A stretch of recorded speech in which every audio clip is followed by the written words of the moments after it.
Bien, pues buenas tardes y gracias por acudir a esta convocatoria del agosto clandestino del año 2022. ¿Qué número de edición es? La decimoctava edición de agosto clandestino. Esto es algo, ya 18 años de un ciclo de poesía en agosto. ¿Y dónde vamos a estar más fresquitos que aquí? ¿Dónde vamos a estar mejor que aquí? En este patio tan refrescante, con estos aspersores que sueltan agua de vez en cuando. Lo mejor que podían haber hecho es acercarse esta tarde aquí para escuchar a un grandísimo poeta que es Ignacio Olguero, con el que vamos a compartir este rato. Veo a muy buenos amigos por aquí y no me voy a detener porque entonces no le dejaría la palabra a Ignacio, pero luego les saludaré y les besaré oportunamente. Hoy nos acompaña y repite además en agosto clandestino, porque estuvo hace 12 años, lo estamos comentando, en el 2011, 11 años presentando... Era un niño. Como ahora, era todavía más niño, Paraíso. Paraíso, era el número 136. Y la que se presenta hoy es la 236. O sea, cada 100 tienes que estar. Eso es. Bueno, Ignacio... Prefiero no sumar 11. Antes, hay que editar más, cabe, para que no tengan que pasar tantos años. Bueno, este chaval de Madrid es licenciado en Ciencias de la Información por la Complutense, ha ejercido y ejerce como periodista, empezó en televisión, con Iñaki Gabilondo, en fin, pasó por diversas cadenas de televisión, por diversas redacciones. Esto lo dice siempre él, ¿no? Que hay que trabajar en la redacción, que es donde se aprende, ¿no? el oficio. Y después ya se pasó a la radio, que es donde está pasando, o ha pasado, porque ahora no, ahora lo voy a decir también, pero en fin, unos cuantos últimos años de su vida personal y profesional. Ha sido director de Radio Nacional. Se puede decir que ha sido el último director de Radio Nacional. Hasta ahora. Hasta ahora, porque después no ha habido otro director. No. Se cambió el organigrama y sigue existiendo Radio Nacional, pero no hay director de Radio Nacional. Y bueno, ha puesto en marcha muchos programas en Radio Nacional, muy premiados además, pero yo creo que el más importante, más importante de todos, el más emblemático y que se sigue emitiendo es La Estación Azul, ¿no? Ignacio es el creador de La Estación Azul, que por este programa os han dado un premio Ondas, ¿no?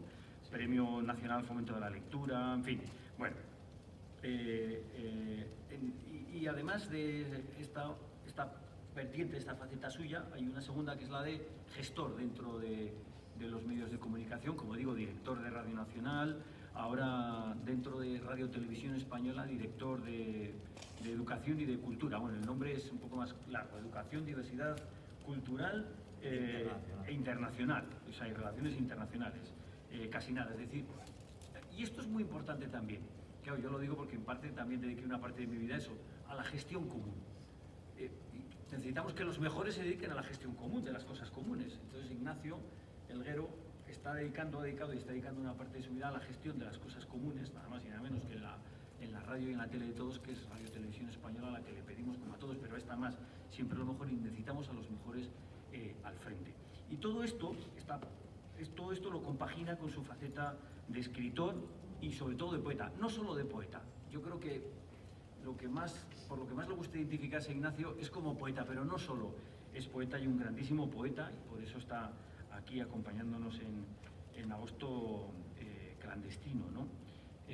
Su faceta como escritor incluye varios ensayos: Los padres de Chencho, en la esfera de los libros, Niños de entonces, abuelos de hoy. Un poco en esa línea también, es que esto hay que quedar otro día para que hablemos de esas obras, ¿no? Al Encerado, que es una cosa estupenda sobre los colegios de los años 60 y 70, cosas que yo amo. Una novela que publicaste en el 14, ¿no? Leif Garrett en el dormitorio de mi hermana. Yo estuve en esa presentación, me acuerdo perfectamente. Y luego su obra como poeta. Ignacio Olguero es uno de los grandes poetas de nuestro tiempo, ¿no? En España es uno de los poetas de referencia, y están las obras que ha publicado en los años como Colores, Cromos, El dormitorio ajeno. Obtuvo el premio Claudio Rodríguez, uno de los premios más prestigiosos por materia, en fin, siempre. Ahora en agosto, en Planeta Clandestino, edita Vocabulario, que es un adelanto del próximo libro que va a publicar en Hiperión. Y la suya es una fin, no me quiero detener demasiado porque entonces no le quería contarles quién es el que nos acompaña, qué es lo que escribe, lo vamos a poder escuchar y compartir en el diálogo que vamos a hacer entre todos ahora, pero me gusta mucho alguna cosa que ha dicho Ignacio sobre su poesía y sobre la poesía en general, que la poesía es una búsqueda, no da las respuestas, te ayuda a hacerte las preguntas, y eso es muy importante. La buena poesía es eso también, ¿no? Es eso, que te ayuda a hacerte las preguntas, y es una búsqueda. Yo creo que la interrogación es una de las esencias de la poesía. Me gusta mucho una cosa que escribiste en la que comparas el proceso creativo con el acto sexual. De eso podemos hablar después, ¿no? En fin, hay una gran influencia, esto yo lo vivo de una forma muy especial, claro, de los clásicos grecolatinos. Teniendo dos hermanos de clásicas es inevitable, y pensando como pensó en un momento de su vida él también, que iba a hacer filología clásica, es inevitable que haya una influencia de los clásicos, pero no solo, ahí tenemos lo mejor de la poesía española, la literatura, como decía Eliot. Está aquí mi profesora de inglés, Julia Baigorri, ¿no? T.S. Eliot, ¿no? Ha hablado del orden simultáneo, es un orden simultáneo, y eso lo diferencia de un prospecto de medicina. Entonces, en ese orden simultáneo de la gran poesía se inserta la de Ignacio Herrero. En fin, que muchas gracias por venir, gracias sobre todo por esa labor ahora que estás llevando. Hoy, este año le ha dado Liber, el gremio de libreros le ha dado el premio de fomento de la lectura, por esa labor que estás llevando a cabo desde Radio Televisión Española de fomento de la lectura, de todo lo relacionado con los libros y con la literatura, que eso es, en fin, no siempre muy reconocido, pero fundamental, porque es lo que nos eleva y lo que nos distancia. Y gracias por hacernos disfrutar tanto con tus libros y con tu poesía, y por venir aquí a compartirla en esta demorada, como decía Pessoa, tarde de verano. Así que tuya es la palabra. Muchas gracias. Bueno, muchísimas gracias, Emilio. Muchas gracias a todos ustedes por acudir. Para mí es, la verdad es que ilusionante, porque es cierto que yo estuve aquí en 2011, bueno, luego he vuelto por muchos motivos, ¿no? Pero a nivel profesional del mundo de la poesía vine a presentar mi libro Siempre, y aquí sacamos una antología en la colección de Enrique, muchas gracias, Enrique Cabezón, y felicidades por esos 18 años, que es la edad más maravillosa, que es la mayoría de edad, que no sabes si quedarte en casa o salir corriendo, ¿no? Y vine a presentar una antología de poesía amorosa que se llamaba Paraíso. Pero a la vez yo presentaba mi libro Siempre, el último libro publicado con Hiperión. Y es que es lo último que he publicado en poesía. Luego, como bien decía Emilio, que hace un retrato demasiado generoso, pues he publicado una serie de libros generacionales, porque hay un tema que me interesa muchísimo, que es cómo vivió mi generación, la del baby boom, la transición, los años entre lo que fue la generación de nuestros padres y la de nuestros hijos. Yo en el 2000, mi vida ha dado muchos cambios, porque yo en el 2011 estaba pensando, ni estaba casado ni tenía hijos. Yo me casé, tuve dos hijas y estoy divorciado, es decir, que me ha dado tiempo a mucho en estos años, ¿no? Y me hacía muchísima ilusión cuando me llamó Enrique el hecho de que yo ya tenía un libro. Lo que pasa es que después de muchos años en la dirección me habían nombrado director de Radio Nacional de España. Quité el libro de la editorial porque quedaba raro. Es un cargo que tiene, bueno, siempre muchas implicaciones.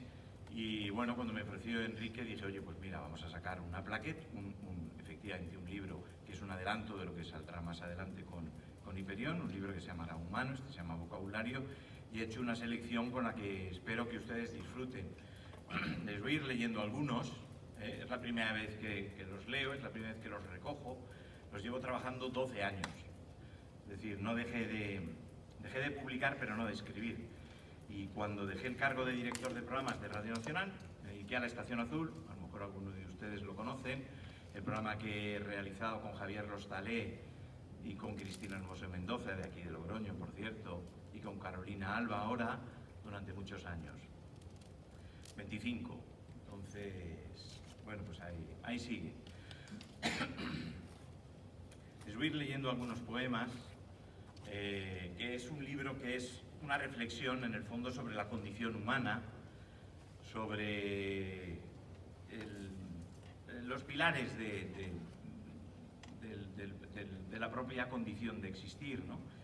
Que es el paso del tiempo, el diálogo con la infancia, las relaciones paterno-filiales, la condición biológica de los sentimientos, queramos o no, la fe, la razón, el desamor, el desencuentro, el desengaño, el olvido, es decir, al fin y al cabo, lo que a partir de un cierto momento de madurez nos mueve a todos los que yo creo que estamos aquí, ¿no?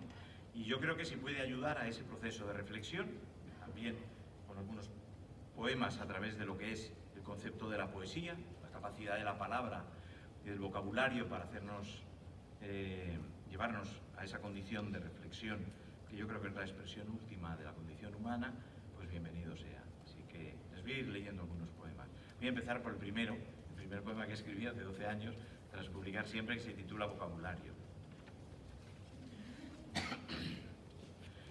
Qué silencio esta noche, solo se escucha un ruido, su continuo ajetreo algo lejano. He llegado a pensar que era lenguaje, idioma, un conjunto cifrado que ahora entiendo, descifro, identifico. Hay un rumor más lejos, no alcanzo a precisar su misterioso origen. Tal vez es algún eco u otra voz proyectada que medita. Miro entonces al cielo. Hay una luna inmensa, parece que gritara abierta como boca. Ahora llega una nube que retiene la luz por un instante. Es una nube negra, más negra que otras nubes. Todo entonces parece diluirse hacia un negro total como fundido. Y es en este silencio y en esta oscuridad donde vuelvo a escuchar al fondo el río.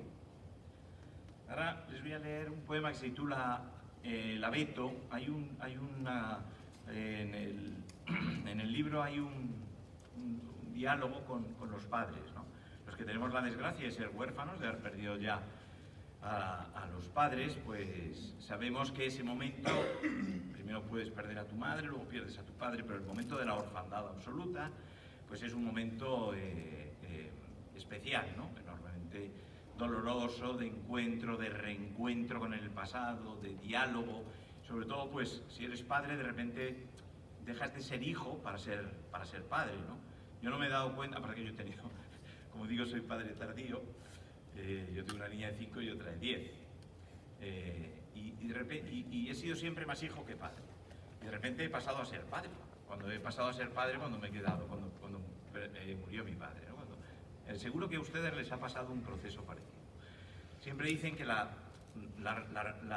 muerte de la madre es la ruptura definitiva con el cordón umbilical. Lo que pasa es que yo creo que eso se produce con la muerte de la madre o del padre, es decir, el que más resiste, el que llega al final, ¿no? Es decir, la soledad de la orfandad, que es así, ¿no? Entonces este es un homenaje a los padres idos, ¿no? A través de pequeñas imágenes. Yo en el libro, hay solo un poema en el que les he traído, pero en el libro completo hay muchos más, que es el reencuentro, es de alguna manera el reencuentro. No desde la nostalgia, sino simplemente desde la reflexión, ¿no? El abeto. Mi padre algunas tardes se asoma a la terraza de su casa y señala un abeto del jardín, tan alto como el piso que habitamos. Ese lo planté yo tras unas fiestas, me dice mientras mira la conífera entre hileras de arbustos y rosales. Son plantas de ciudad medio agotadas. Luego se fija en mí como ordenando el tiempo. Yo observo aquel abeto colegial, crecido como yo, convertido en adulto. Me recuerda a una ermita silenciosa, a un claustro, a un laberinto, un lugar misterioso de códigos precisos. Seguro que mi padre, tras esas navidades, no creyó que prendiese a aquel abeto. Bueno, pues por seguir con el tema de la infancia, el poema La cera de la infancia, que les voy a leer, es un poco el tema de las cicatrices, de los estigmas. Hay una palabra que a mí me me sedujo desde que la escuché por primera vez, que es eso, ¿no? que es Estigma, es una obra del compositor Gonzalo de Olavide y que está basada en los estigmas de Santa Teresa de Jesús, ¿no? Y es un poco todas aquellas cicatrices que sobre todo nos marcan en la infancia, que son los daños, los complejos, los miedos principalmente, las relaciones con nuestros padres, las relaciones de nuestros padres entre ellos, ¿no? Y que de alguna manera nos marcan. Y yo juego con una anécdota que todos nosotros, los que estamos aquí, nos hemos caído en la infancia y tenemos alguna cicatriz o un recuerdo de una caída, ¿no? De algo, o de nuestros hijos, nuestras. En mi caso fue una cicatriz que tengo aquí, que es la segunda vez que lo trato en un libro, lo traté en otro que se llama La cicatriz. Estaba yo solo en un parque, dando vueltas, y no sé por qué estaba solo, pero estaba solo. Y me caí, porque había un señor mayor que me estaba entreteniendo con un palillo. Y yo daba vueltas y me tropecé, me clavé aquí un pincho y vinieron a socorrerme, ¿no? Y decían, ¿de quién es este niño? Que no estaba mi madre, ¿no? Estaba con la asistenta de la amiga de mi madre, ¿no? Ese sentido de repente de la soledad, ¿no? Es un estigma que me ha quedado marcadísimo, que es el miedo de los niños, que lo trato mucho hoy, ¿no? Porque ahora, pues también, si alguno de ustedes ha pasado por el proceso de un divorcio, sabe que también hay mucho de estigma en los niños, ¿no? Cuando se sucede esto, ¿no? Y para mí ese concepto de la soledad del niño en algún momento de la vida, ¿no? Se encuentra solo frente a la tormenta, frente a la oscuridad, frente a la luz que nos dejaban los padres para que no tuviéramos miedo por las noches. Es lo que trato en este brevísimo poema que se titula que es que late detrás de una costra, la cera de la infancia. Miro la costra negra cuajada en la rodilla, advierto con los dedos su perímetro informe, su forma, su grosor y su dureza. Ahora es parte de mí la sangre seca, con los días caerá muy lentamente a trozos. Siempre queda otra costra debajo del estigma, como el recuerdo hueco de la ausencia primera. Voy a ir ahora con un poema de amor dedicado a los clásicos, como es Ovidio, a su arte de amar. Yo efectivamente tengo dos hermanos que son filólogos clásicos. A Emilio y a mí nos une muchas cosas. Nos unió la filología, él está en la radio, ha sacado ahora este maravilloso libro que es Locos por los Clásicos, que él agradece que yo le ofrecí la sección de podcast en Radio Nacional. Yo recuerdo que nosotros somos 4, mi hermana hizo secretariado, pero mis 2 hermanos mayores hicieron filología clásica. Mi padre era abogado y pensó, bueno, le hago notario. Y le hago notario, pero yo no. Yo la verdad es que lo de estudiar se me daba mal. Y a mí me gustaba también la filología. Cuando dije a mi padre, pues igual hago filología clásica, y me dijo, joder, que un hijo coma. Que un hijo coma, por Dios. Bueno, con el paso del tiempo al final elegí periodismo y elegí derecho. A los 2 años lo dejé, cogí la guitarra, me crucé con mi padre que venía y dije, papá, dejo la carrera. Y pues casi hubiera preferido que hubieras hecho filología. Bueno, el caso es que hice periodismo y con los años ya era directivo y le invito a mi padre a comer y le digo, papá, al final tampoco me ha ido tan mal, ¿no? Y dice, tú lo que has tenido es una suerte. Pero bueno, el destino como saben ustedes, a mí me gusta mucho escribir sobre el destino y las decisiones que tomamos en la vida, ¿no? Voy a bajar el nivel a lo prosaico. Había una sección en la revista El Pronto que se titulaba ¿Qué hubiera sido de mi vida así? Entonces, bueno, me imagino que era todo mentira, ¿no? Eran fabulaciones de un redactor. Pero aún así las historias sean buenísimas, porque todos los que estamos aquí hemos tomado decisiones en la vida, con lo cual si no las hubiéramos tomado otras, hubiéramos tenido 12 vidas distintas. Si yo llego a hacer filología, hubiera acabado la carrera de Derecho y hubiera suspendido, como es lógico, las oposiciones de notario. Es decir, hubiéramos tenido vidas muy distintas, simplemente el hecho de que te cambien de barrio, estudiar en un colegio o en otro, ¿no? Ese juego también me ha dado a mí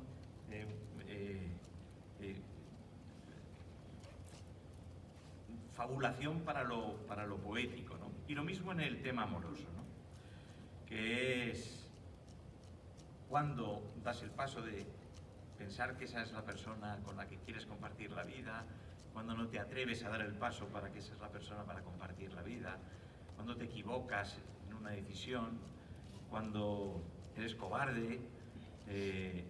Y eso me hizo escribir un poema que se titula Los amantes, que habla de tomar decisiones en el tema amoroso, ¿no? Y apareció Ovidio porque hay una frase de Ovidio que hablaba de cuidar el huerto. Lo hacía en un sentido, efectivamente, de cuidar. En el arte de amar él habla de cuidar el huerto como quédate cuidando el huerto, quédate cuidando lo que tienes, ten cuidado,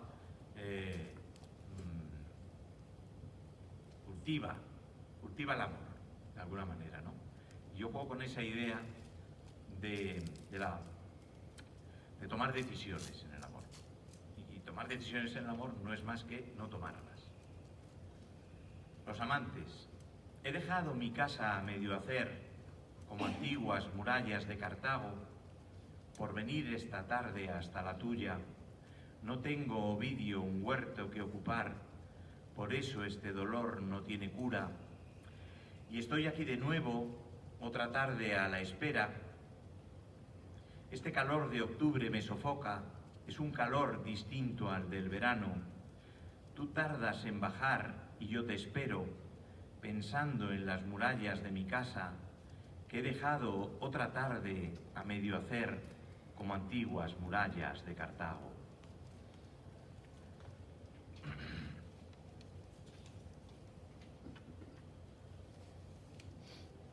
Ahora voy a ir a un poema que está implicado en lo que es también jugando con el tema de la infancia, lo que es el concepto de la vida, ¿no? Es decir, la capacidad de apagarse en un momento cuando de repente te llaman y te cuentan alguna noticia trágica. Yo lo llevaba siempre a una cosa tan misteriosa y es el dominio del ser humano sobre la vida, con lo crueles que somos los niños de pequeños. Yo de pequeño, lo tengo en un poema que se titula Los años como colores, de mi primer libro, colocaba las babosas en fila en Noja, en un pueblo aquí de Cantabria, que seguramente ustedes conozcan, y pasaba por encima con la bicicleta, por los caracoles para ver cómo sonaban, ¿no? Yo creo que los niños en tiempos éramos bastante maltratadores de animales. Yo recuerdo, amigos míos, como poníamos, por ejemplo, los estos para las trampas para los gorriones, se lanzaba, ya no existen los perros callejeros, pero los perros callejeros se encontraban en los barrios de Madrid, no son en los pueblos. En mi barrio de Madrid, en el Parque de las Avenidas, había 3 perros callejeros. Decíamos, vamos a por Mary, y ir a por Mary era vamos a lanzar piedras al perro, la chavalería, o con los tirachinas, ¿no?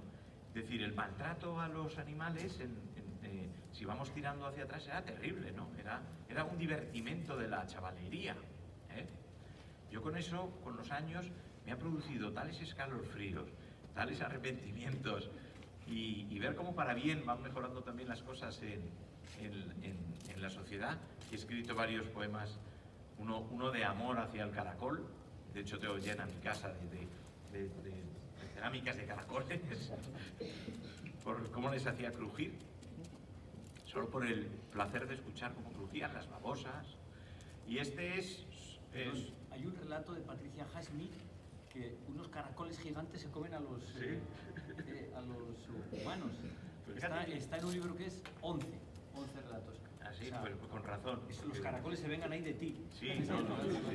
El otro día, que subí este fin de semana a Noja, se acercaron unos chicos y cogieron unos caracoles de las dunas, que está prohibido, además están cerradas. Y le dije, chaval, suelta eso, suelta eso. Bueno, este es un poco esa reivindicación de la vida, del concepto de vida y también lo fácil que es acabar con una vida, también a nivel más elevado, ¿no? Por ejemplo, pienso en la barbaridad de lo que estamos viviendo en la guerra de Ucrania, ¿no? Y el hecho de que caiga una bomba y acabe con las personas así, sin más, ¿no? Me parece tan atroz, ¿no?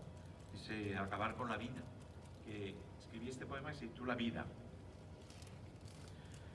Un verano de infancia, los niños han cazado alguna pieza quietita del jardín, oculta en las hortensias, la rocían de alcohol y prenden fuego.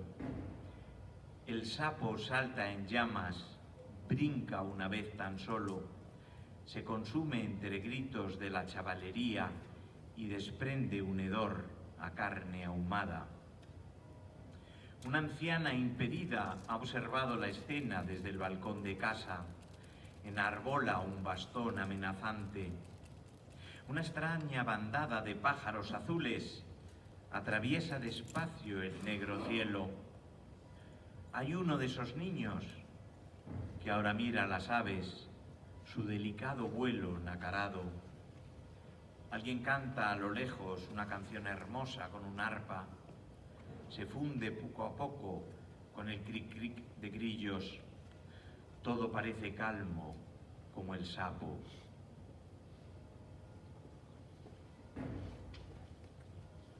Voy a leerles ahora el segundo poema de este libro, el tercero, que se titula Fábula, y va unido también a lo que les contaba de los miedos infantiles trasladados a los miedos adultos, ¿no?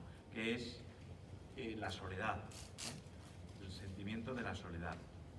Si yo les hablaba antes de ese miedo de la soledad del niño, aunque compartiera esa habitación, llamar a los padres por la noche, mamá, papá, aunque te dejaran la lucecita colocada en el enchufe, que eso ya creo que no se hace, ¿no?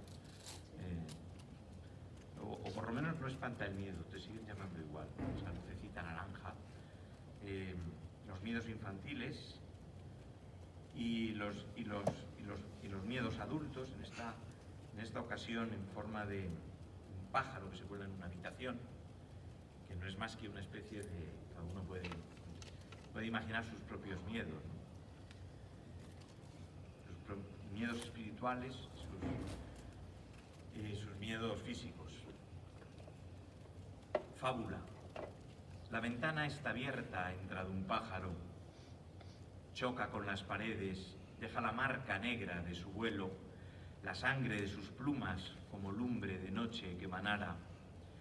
Tiene el pico encendido como mecha, ese pájaro rojo que golpea mi casa.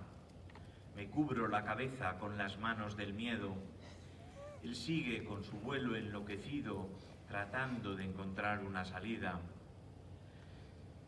He pasado la noche refugiado en la cama, cubierto por completo con las sábanas.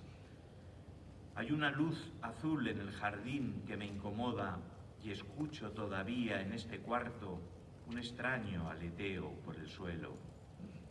Este extraño aleteo es el miedo, que no se va hasta que amanece del todo. No te saltes, perdóname, Enigma. Me parece un poema estupendo. No, he de leer los 9, solo hay 9.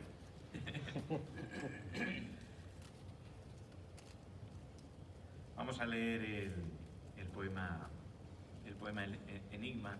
Hay una parte de este libro que se lo dedico a las reflexiones del ser humano en sus encuentros con la fe, con la religión, con el descreimiento, con el concepto de la razón, con sus propias creencias, con su propia fe en sí mismo, con su fe en las religiones, con el respeto que a mí me supone todo, ¿no?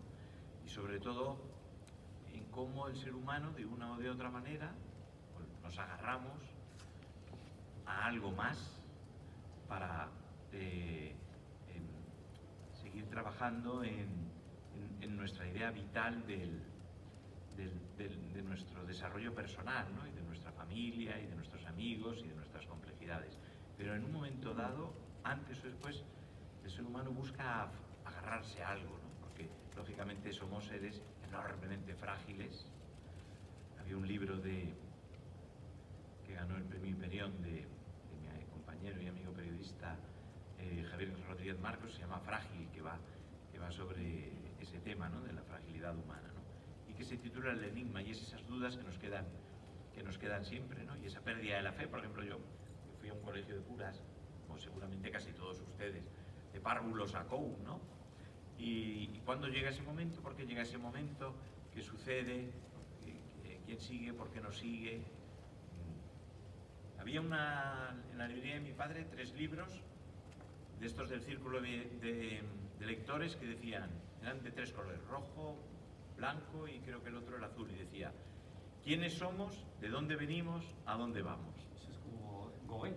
Sí, estos eran estaban en todas las casas en los años 70. Nunca jamás me atreví a coger ninguno de ellos.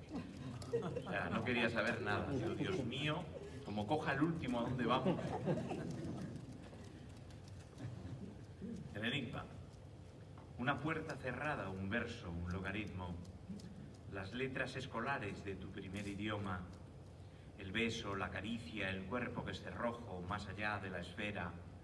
Tumba tu cuerpo aquí sobre la tierra. Nota tu soledad, como late la herida que murmura. Mira dentro del círculo, descifra su gramática de compleja estructura. ¿O es acaso otra luz la que me ciega? ¿Quién hay detrás del círculo? ¿Qué tesoros cobijan sus murallas? ¿Por qué aquel dios romano que era un César ocultó la verdad durante siglos? Ha llegado la noche, su soledad sonora, su miedo azul de luto que encadena a tu Dios sin esperanza.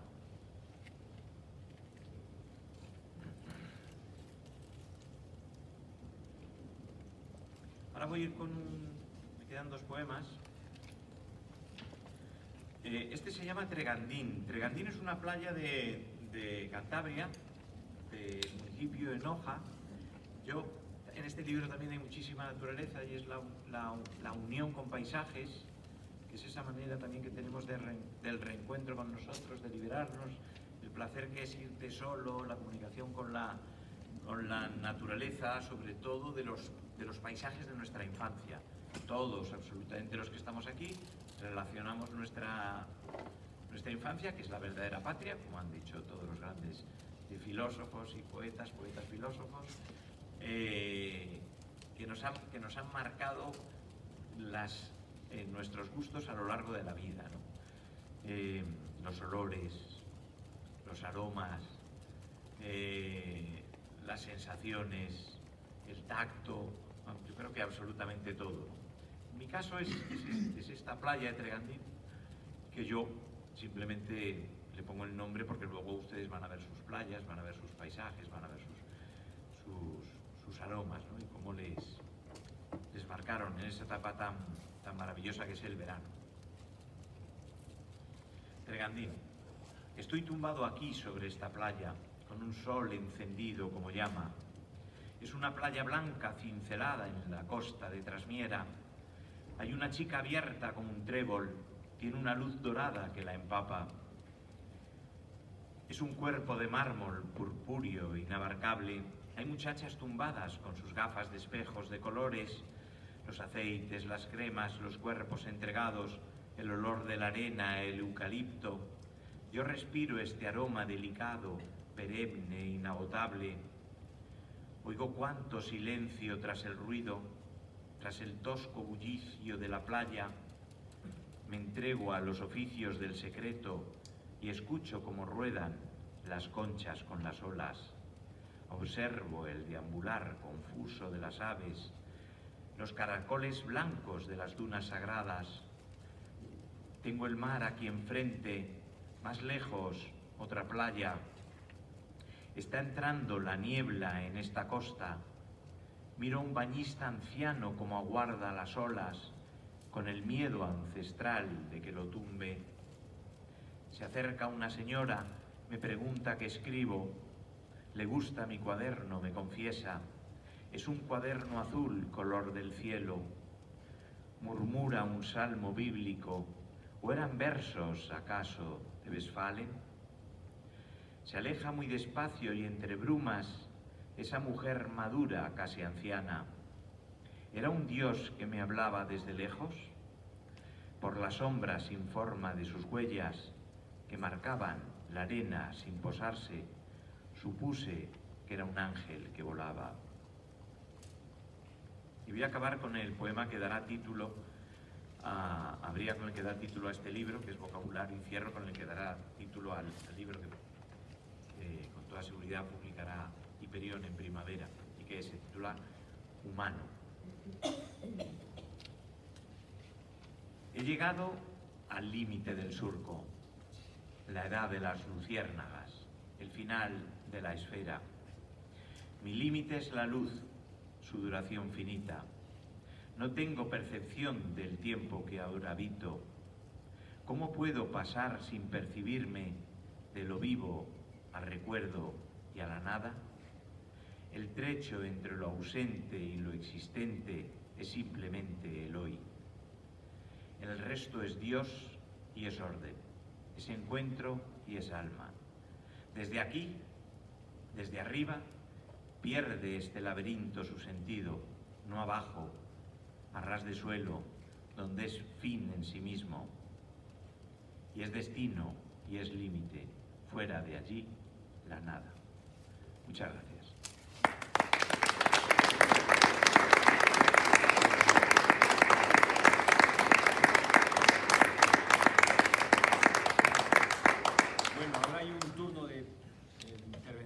Preguntas. Enrique, ¿tenemos micro para...? Busco. Te pregunto, si no... Sí. Aquí se oye bien, ¿no? No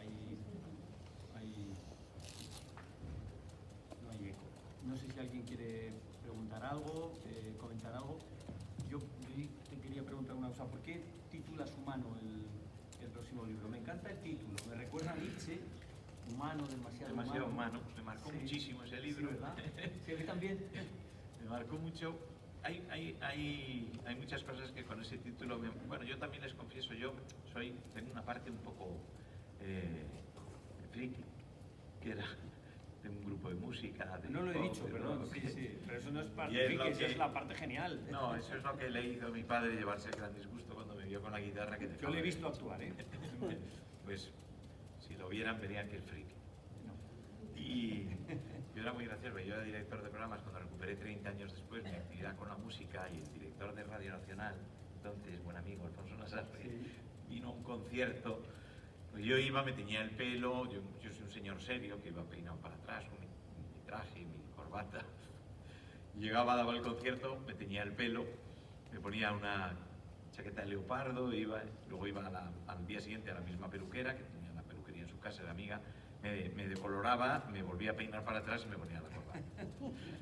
Me dijo el director Nasarre cuando le invité, este señor aguantó 2 canciones y dijo, hombre, Helguero, no me hagas que cambie de ti el concepto. Bueno, hay un disco también de Rod Stewart que se titula Humano, que era un cambio en su vida, un cambio. Yo he sido muy friki de Rod Stewart, le he seguido cuando ha venido a España a todos los conciertos. Y el libro de Demasiado Humano, Demasiado Humano de Nietzsche, a mí me marcó con 17 años, ¿no? Estudiando en el colegio, en tercero de BUP. Me marcó tanto que yo quería seguir vitalmente algunas de las ideas que allí quedaban, pero bueno, eran crisis existenciales de la adolescencia, ¿no? El concepto humano es simplemente porque en este libro, y aquí hay 10 poemas, y en los 20 que faltan, trata uno a uno todo lo que creo que a la especie le da la condición de humana.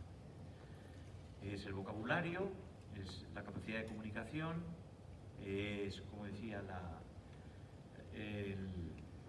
respuesta biológica de los sentimientos, es la capacidad que tenemos de reflexionar, la capacidad de la memoria, de la evocación y de la invocación, que creo que son 2 de las grandes y maravillosas cualidades del ser humano, que es la capacidad de evocar y la capacidad de invocar, la capacidad de crear, la capacidad artística, la capacidad de escribir poesía, y luego de desarrollar las pasiones y pulsiones humanas, por buenas humanas que puedan parecernos, el amor, el odio, el rechazo, la distancia, la vida o la muerte, como puede quedar en ese poema de la vida, ¿no? La capacidad de unos niños de quemar un sapo o pasar por encima a caracoles, y la capacidad del ser humano de amar y de perdonar, y creo que todos esos 30 poemas hablan de eso, ¿no? Y es un libro que, como digo yo, se construye en base a una frase de mi gran maestro Leopoldo de Luis, que era respirar por la herida. Escribir poesía es respirar por la herida. Leopoldo Luis, que era un grandísimo poeta, pero estaba como en esa especie de segunda fila, porque era un poeta humilde y era un grandísimo creador. Y esa idea de respirar por la herida, que debe ser la poesía, o que tenía Shelley, que era el placer del dolor, es lo que yo creo que es para mí también la poesía. Para mí este libro son 12 años, son 30 poemas, ha sido un proceso enormemente doloroso y a la vez ha sido un proceso tan gratificante que sinceramente para mí ha sido leer por primera vez, después de 12 años, estos 10 poemas, porque al fin y al cabo en la vida de todos ustedes, yo les decía en 11 años lo que ha cambiado mi vida. Se me ha muerto mi padre, he tenido 2 hijas, me casé y me divorcié, ¿no? He cambiado 5 veces, me han cesado, me han nombrado en lo laboral, se me han muerto amigos, tíos, es una década, ¿no? Todos ustedes si repasan su década es lo mismo, ¿no? Entonces, bueno, pues esa es la capacidad del ser humano de evolucionar, de adaptarse, y sobre todo es optimismo.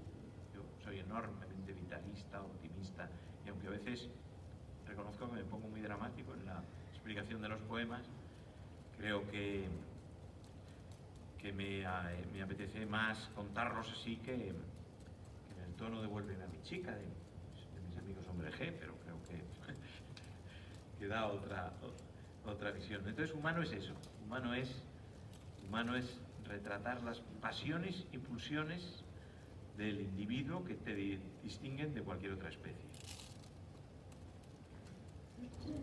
Una pregunta. Buenas tardes, pues gracias por el recital y enhorabuena por esta pequeña maravilla. Y quería preguntarte por si quizás a posteriori en ese poema sobre el miedo, ese pájaro rojo que se tropieza con las paredes tratando de escapar, ¿le encuentras algún simbolismo? Yo muchos. Sí, yo No, creo que... no fue premeditado. Sí, yo me defino a mí mismo como un acojonado vital.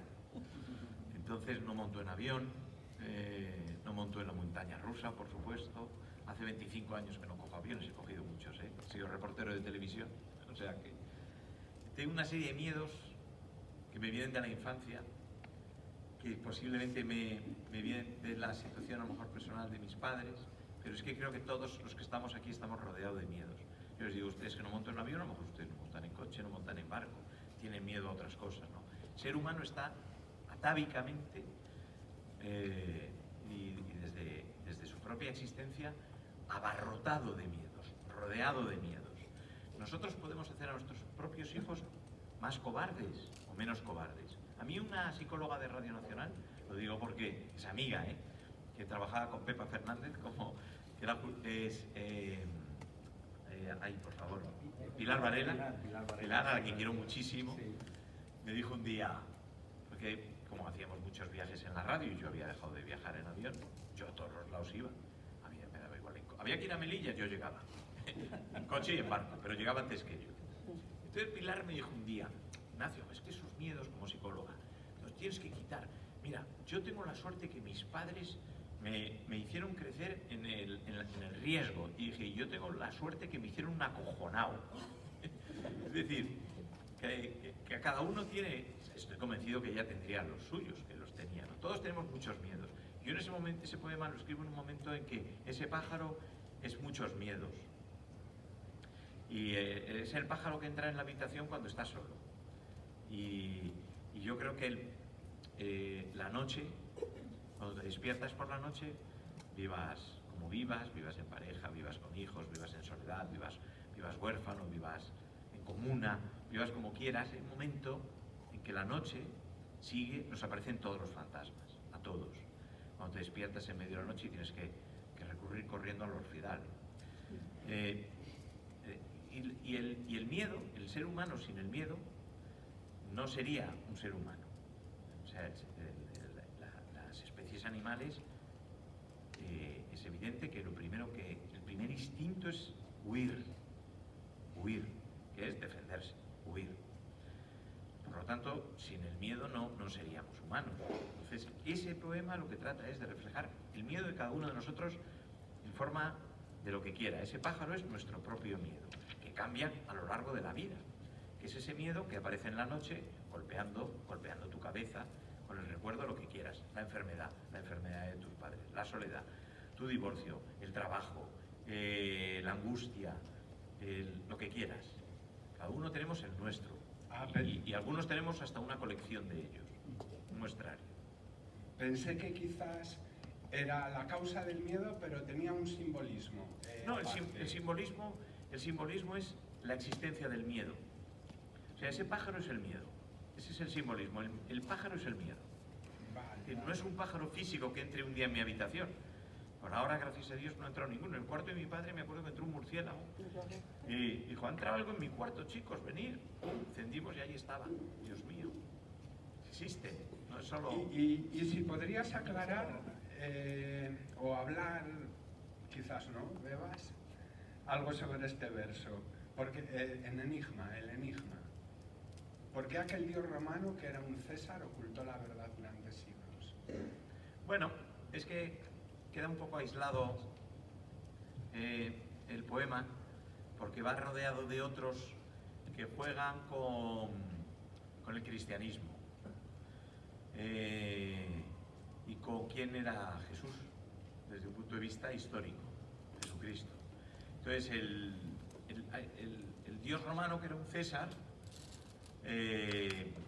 no hablo de un solo César, sino yo hablo de los Césares en torno a la existencia de Jesucristo. Entonces, lo que juego es un juego en que sabían quién era Jesucristo, que no lo sabemos nadie, que es un personaje histórico, es una realidad. A mí la figura de Jesucristo me parece lógicamente interesantísima, como para no serlo, un personaje que desde su existencia o no consigue convertir la religión católica en lo que lo convierte, para bien, para mal, para lo que queramos, pero en convertirse, para que nos entendamos, en un personaje mediático con los siglos, 20 siglos después, 20 años después, o sea, 20 siglos después, me interesa muchísimo como figura histórica. Y ese verso en el que tú te fijas, que me alegro, es eso. Es decir, yo fabulo con que hay un César que sabe quién es Jesucristo. Y bueno, juego también cuando salga el libro, ustedes verán que yo juego con la película Quo Vadis, y juego con la película Ben-Hur, y juego con la película La túnica sagrada. Me parecen tres deliciosas películas que de alguna u otra manera nos ponen todas las Semanas Santas, pero nos han marcado, y que juegan con un concepto religioso que a mí me sigue interesando muchísimo. Estaban escritas, fíjense, algunos días, todas estaban llevadas a cabo adelante por el lobby judío, que trataba de echar la culpa a los romanos, echaba la culpa a los romanos de la muerte de Jesucristo, para que no recayera sobre los judíos la muerte del asesinato de Jesús de Nazaret. Y nada, todo lo que pueda, quien cree, lógicamente, que era el Hijo de Dios, pues lo cree. Quien cree simplemente que era un extremista, pues tiene esa visión, como en el libro de los Evangelios de mi amigo Adolfo García Ortega, ¿no? Pero a mí me interesa mucho la figura histórica. Y ese poema, aquí desligado, queda un poco fuera. Vendrá en el libro rodeado 3 o 4 que se plantean el hecho de la resurrección y el hecho de la figura de 2 o 3 Césares que ocultaron cosas, que si las hubieran contado, pues sabríamos más. Gracias. Así. ¿Me permites, Ignacio, ya que has citado lo de Quo Vadis, la película, bueno, desde el principio se llevó al cine, la novela es de finales del 19, es de un polaco, de Sienkiewicz. Premio Nobel. Premio Nobel de Literatura, le dieron el premio Nobel por esta obra, y él en realidad está escribiendo una obra política, Polonia contra Rusia. Es que como está ahora, fijaros si está en la actualidad Ucrania y Rusia, ¿no? Entonces, él refleja la opresión de los romanos hacia los cristianos, él quiere reflejar ahí la opresión de los rusos hacia los polacos. Y luego, en efecto, el lobby judío lo aprovecha esto qué manera. Sí, sí. Para culpar a los romanos. Hombre, alguna culpa teníais. Sí. Emilio, tú eres el gran representante en la tierra de los romanos. ¿Alguna cuestión más? Sí. No sé si- Un segundo, que tenemos micro. Gracias. No sé si es mi percepción, pero claro, a veces se difumina tanto la frontera entre la prosa y el verso que creo que, no sé si claro, lo resuelves con el simbolismo, el verbatim. ¿Es así? ¿O no lo piensas? No, no. ¿Es oficio? Sí, o- no, el libro está escrito en decasílabos y en heptasílabos. A lo mejor he dejado la licencia de algún... bueno, no, son todos, en este libro, en estos poemas, son todos heptasílabos, decasílabos y habrá algún alejandrino, es decir, es todo de la misma familia. No juego con, en otro tipo de narrativa, juego con la prosa poética, pero en este caso no, en este caso es verdad que en los versos juego mucho con la acentuación en el ritmo, en la acentuación, de hacer en decasílabos y heptasílabos, porque tengo esa deformación, bien acentuados, bien marcados, bien contados, pero no me pongo a contarlo, simplemente es que te sale, ¿no? Y me gusta mucho la familia también de los alejandrinos, aunque es bastante más compleja, porque puede parecer efectivamente más el paso hacia la prosa poética, ¿no? Pero, y luego lo que pasa es que eso es lo formal. Si nos vamos al fondo, pues yo siempre escribo desde la imagen, desde el simbolismo, desde la metáfora, desde la retórica, por supuesto, ¿no? Y a mí, en esa pelea que ha habido en la poesía durante muchos años, entre la poesía de la experiencia y la poesía del silencio, la poesía pura, es que como me muevo entre una frontera y otra, yo puedo acercarme a Valente o a Claudio Rodríguez como a Luis García Montero y Benítez Reyes o Carlos Marzal. Yo no creo en esas fronteras, no he creído en mi vida, no he podido entender esa polémica, no lo he podido entender, he disfrutado tanto con la lectura de todos, es que no lo podía entender. Pero bueno, creo que entra dentro de las políticas poéticas, en las que yo, gracias a Dios, no he estado nunca. ¿Alguna cuestión más? Sí. Hola, buenas. Mira, me gustaría saber un poquito cómo afecta tu estado emocional a la hora de escribir. Es decir, hace un poquito poesía hecha desde la serenidad, desde la observación, quizás. No se aprecia mucho ni sentimientos igual como la ira, como la rabia, no como el dolor. ¿Cómo enfocas a la hora de escribir? ¿Cómo apartas quizás tus emociones sobre lo que estás escribiendo? Pues mira, este es el libro quizá más distante en ese sentido. Lo has percibido bien. ¿Por qué? Porque está escrito en 12 años. Son 12 años y a lo mejor caían 2, 3 poemas al año, 4. Y resulta que cuando los reuní todos, a mí cuando me cesan de director de programas de Radio Nacional es cuando recojo todo. Digo, a ver qué llevo escrito. Yo tengo que tener muchos ya, lo tonto. Igual ahí está ahí un libro. Entonces empiezo a recogerlo y me doy cuenta de que efectivamente he escrito un libro con distancia. A pesar de que me han pasado todas estas cosas, en ninguna de las cosas que me han pasado en estos 12 años está en el libro. Está reflejado en el libro, ¿no? De hecho, este poema del abeto, mi padre ya estaba muerto, pero yo lo escribo como si viviera, ¿no? Entonces, el libro está escrito desde una reflexión que yo no había tenido, un proceso de reflexión que yo no había tenido hasta ahora, desde una serenidad que yo no había tenido. Y me alegro porque mis otros libros posiblemente fueran dando materia siempre, y el dormitorio ajeno eran muy pasionales, eran mucho más pasionales. Y ahora la distancia con la que yo leo este libro, creo que aporta otra serenidad, apropia también otra madurez. Yo estoy realmente contento, no soy tonto, leo muchísimo, leo en exceso, diría. Sé cuando lo que estás escribiendo, en qué márgenes se mueve. Yo estoy muy contento y precisamente porque quizá creo yo, vamos, desde luego en lo que es todo el libro he conseguido traspasar lo anecdótico para que la gente pueda disfrutar de la identificación del proceso, en el proceso de lectura, ¿no? Y que lo haga suyo el poema, ¿no?